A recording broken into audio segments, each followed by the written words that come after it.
Now let's take a closer look at paragraph 6D, objections.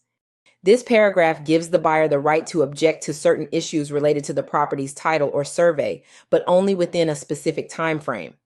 The buyer can object in writing to three things: defects or exceptions found on the survey, excluding the standard ones listed in paragraph 6A1 through 7. Defects or exceptions in the title commitment, excluding those listed in 6A1 through 9. Any restriction that would prevent the buyer from using the property in a certain way, like operating a business, building a pool, or adding a structure. If the buyer has a specific intended use, it needs to be written into the blank space in this paragraph. Here's the important part. The buyer has to make any objections by the earlier of two dates, either the closing date or a certain number of days after receiving all three items: the title commitment, the exception documents, and the survey. That number of days is written into the blank in this paragraph.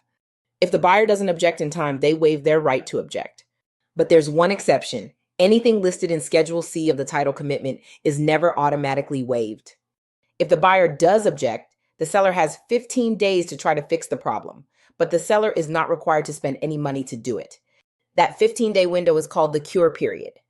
If the issue isn't resolved within that cure period, the buyer has 5 days to decide: either terminate the contract and get their earnest money back, or waive the objection and move forward with the deal.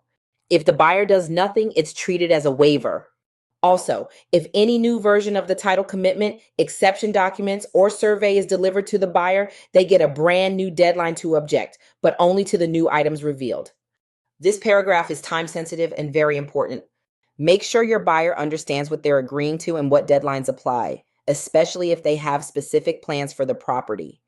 Next, we'll move on to paragraph 6E, which addresses title notices and specific disclosures the title company must make to the buyer.